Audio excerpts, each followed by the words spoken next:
सम्मानित साथियों, नमो बुद्धाय, जय भीम। हमेशा की भांति एक बार पुनः हम लेकर आ गए हैं डॉक्टर अंबेडकर संदेश। आज के डॉक्टर अंबेडकर संदेश जो कि आपको आवाज का ऑफिशियल यूट्यूब चैनल पर मिल रहा है, नियमित बाबा साहब का ये स्पीच हम लेकर आते हैं डॉक्टर अंबेडकर संदेश के माध्यम से। आज का डॉक्टर अंबेडकर संदेश हम आपको बता दें बहुत ही क्रांतिकारी होने वाला है, क्योंकि आज का बाबा साहब का ये स्पीच हम लेकर उपस्थित हैं आप तक। बाबा साहब डॉक्टर अंबेडकर संपूर्णवाद में खंड 39 का ये हिस्सा है, पेज नंबर 252 का बाबा साहब का क्रांतिकारी स्पीच, जो बाबा साहब युवाओं को कहते हैं, युवाओं से कहते हैं कि युवकों निर्भय बनो, स्वाभिमान डिगने मत दो, ऐसा आदेशित करते हुए बाबा साहब कहते हैं युवाओं से। और क्या कुछ कहते हैं, ये बाबा साहब का स्पीच है 24 दिसंबर 1939 का। 24 दिसंबर 1939 को क्या कुछ कहते हैं बाबा साहब, आज के डॉक्टर अंबेडकर संदेश में हम आपके समक्ष बताने जा रहे हैं।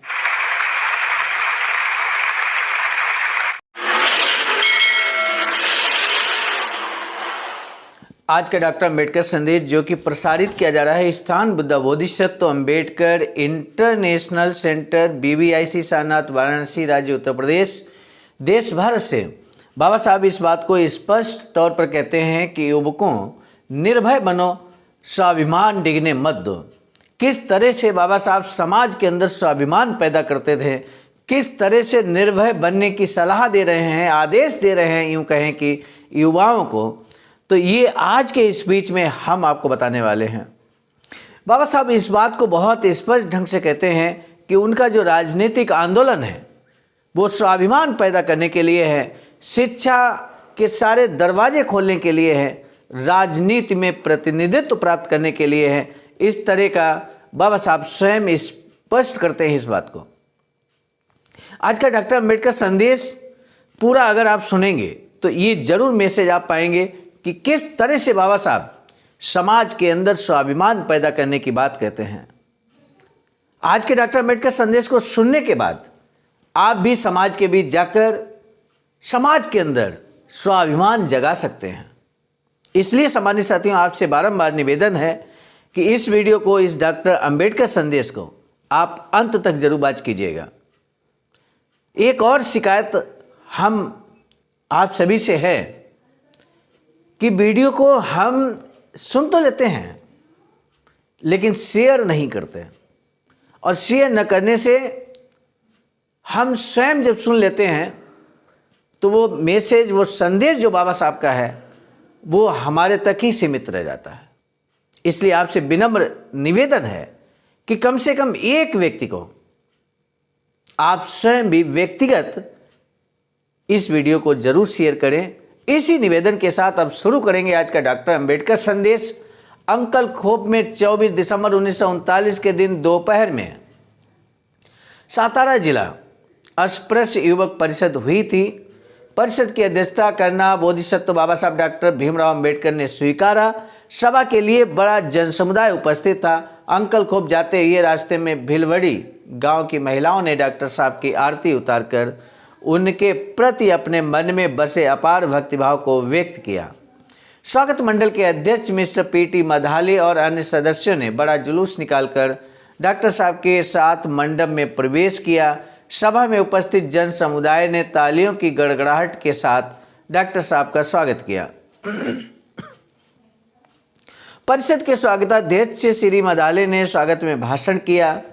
उसमें वह बोले कि हम अस्पृश्यों पर डॉक्टर बाबा साहब के भगवान से भी अधिक उपकार हैं। सज्जनों की रक्षा कर दुर्जनों का परिहार करने के लिए परमेश्वर ने 10 अवतार धारण करने की कथा हिंदू धर्म में बताई जाती है, लेकिन इन 10 में से किसी एक अवतार को भी हम अस्पृश्यों का तथा हम पर हो रहे जुल्मों का ख्याल नहीं आया। आजकल हमें हरिजन कहकर प्यार जताने वाले महात्मा ने भी हमारे स्वाभिमान के लिए पोषक कार्य कभी नहीं किया है। स्वागताध्यक्ष के भाषण के बाद बोधिसत्व बाबा साहब डॉक्टर भीमराव अंबेडकर का अध्यक्षीय भाषण हुआ।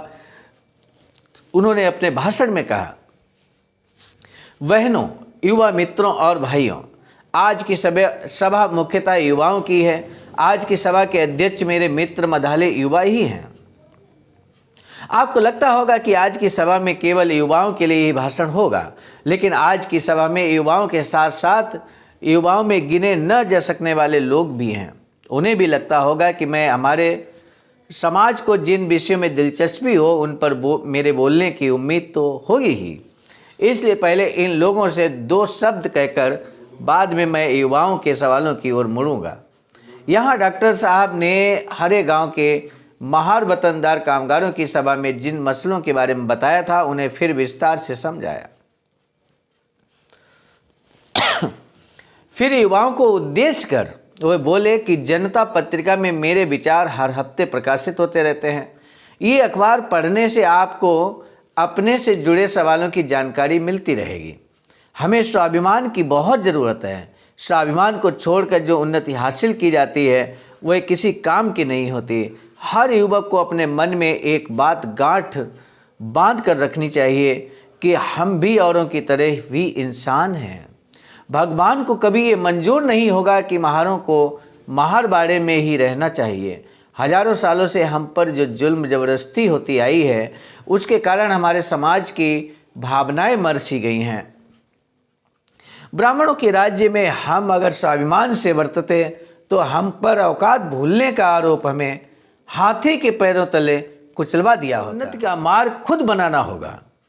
जो भी अरीब और अमंगल हैं वे सभी रिवाज हमें छोड़ देने होंगे और जो झोली में पड़े वह खाने और रोटी के टुकड़े चबाने के दिन अब लद गए हैं। हमारे लोगों को भी अन्य लोगों की तरह हमारे लोगों को भी अधिकार के पद मिलने चाहिए।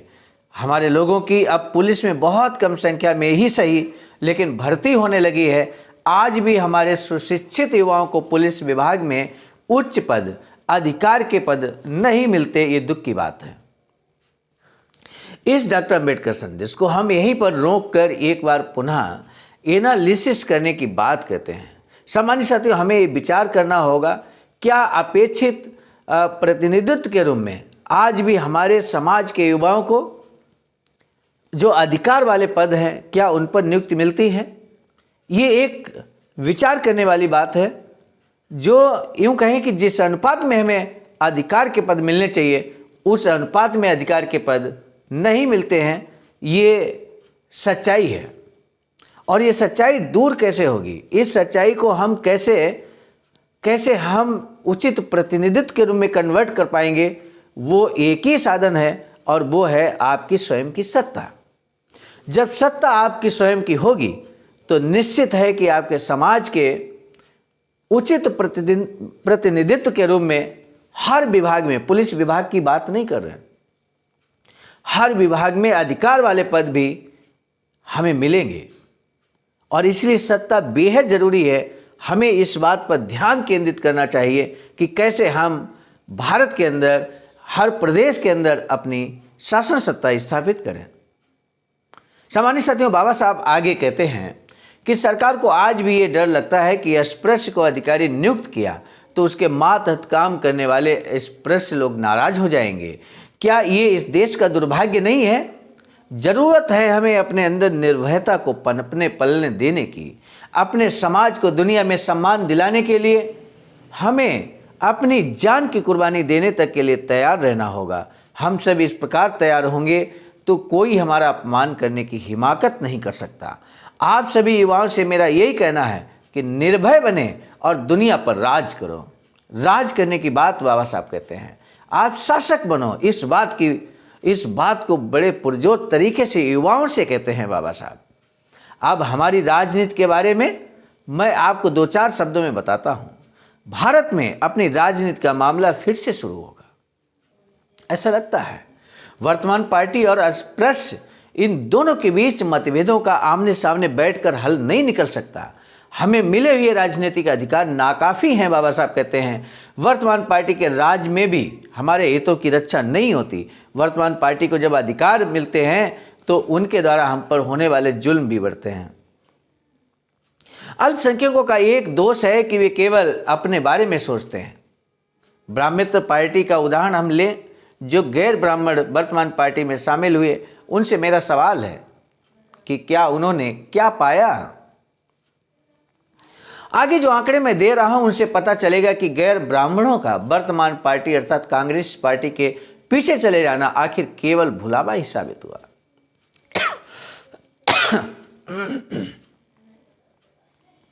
गैर ब्राह्मणों की जनसंख्या 75% है और पक्षों की जनसंख्या ज़्यादा से ज़्यादा 25% तक हो सकती है। मुंबई विधिमंडल में 27 ब्राह्मण सदस्य हैं, मंत्रिमंडल में 3 ब्राह्मण मंत्री हैं। प्रांत के 75% गैर ब्राह्मणों के लिए इस मंत्रिमंडल में एक ही दृष्टिमणि यानी नज़र न आने लगे इसलिए लगाया जाने वाला टीका है। इसी से पता चलता है कि कांग्रेस पार्टी में शामिल हुए गैर ब्राह्मणों को आखिर क्या मिला। यहाँ पर इस बात को हमें समझना है सम्मानित साथियों, भले को उस समय की बात बाबा साहब करते हैं, लेकिन यहाँ ये एहसास करने की आवश्यकता है किस तरह से बाबा साहब एक एक सटीक आंकड़ा लेकर अपनी बात को रखते थे। और यही कारण है कि आज तक बाबा साहब का कोई भी स्पीच कभी विवादित घोषित नहीं हुआ, क्योंकि जो आंकड़ा बाबा साहब रखते थे वो पूरी तरह से तथ्यात्मक रूप से होते थे, सही होते थे, सटीक होते थे। इस बात को हमें समझने की आवश्यकता है कि हम जब कभी भी आंकड़ों के आधार पर बात करें तो वो आंकड़े सटीक होने चाहिए। बाबा साहब कहते हैं कि राजस्व विभाग का भी यही हाल है। इलाके के उत्तर दिशा के हिस्से में 24 मामलतदारों में 10 मामलतदार ब्राह्मण हैं, 24 में 10। अन्य हिस्सों में भी ऐसी विषमता ही दिखाई देती है।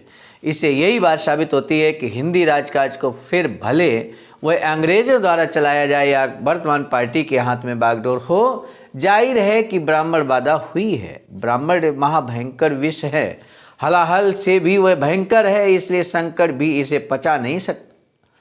इस विष के इलाज के रूप में तथागत बुद्ध ने अवतार धारण किया, ब्राह्मणवाद पर हमला किया।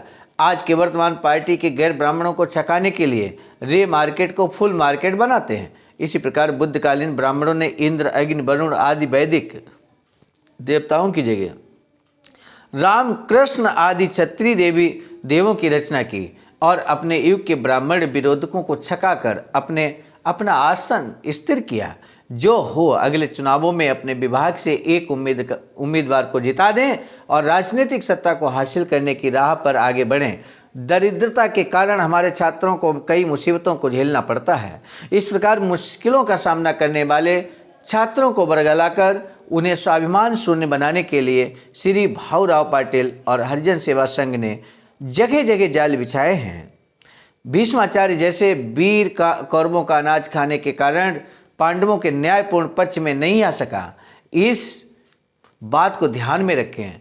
अर्थस्य पुरुषे दासा जैसी अपनी हालत मत बनाइए। अपने लोगों द्वारा चलाए जा रहे बोर्डिंग के लिए ही मदद दें, उसका फ़ायदा भी लें। सातारा जिले में मेरे मित्र श्री सावंत ने एक बोर्डिंग खोला है। आप लोग इस संस्था की भरपूर मदद कीजिए, गरीब छात्रों को उसका फ़ायदा दिलाएं। यही मेरी आप सभी से आग्रहपूर्वक विनती है। तो इस तरह से आज के बाबा साहब का ये स्पीच युवाओं के लिए बहुत बड़ा संदेश देने वाला रहा।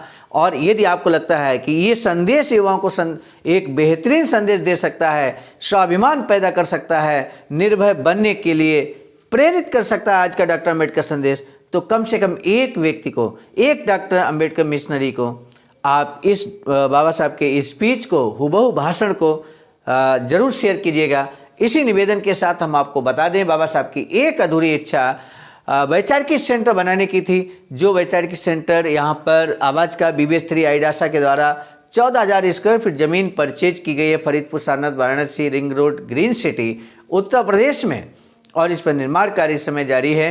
SBI account number IFSC code के माध्यम से बहुजन बौद्ध समाज संघर्ष समिति के अकाउंट पर आप धमदान जरूर कर सकते हैं। इसी निवेदन के साथ हम आपको बता दें, आज का डॉक्टर अम्बेडकर संदेश हम आप तक ला पाने में सफल है। मिशन नायक बुद्ध मित्र मुसाफिर सर, राष्ट्रीय महासचिव आबाजका की प्रेरणा में और साथ ही साथ संकलनकर्ता के रूप में परम आदरणीय विजय कुमार बौद्ध जी, प्रांतीय कोषाध्यक्ष आबाजका बिहार एवं प्रस्तुतकर्ता के रूप में मैं स्वयं सर्वजीत आर्या, राष्ट्रीय कोषाध्यक्ष आबाजका नई दिल्ली।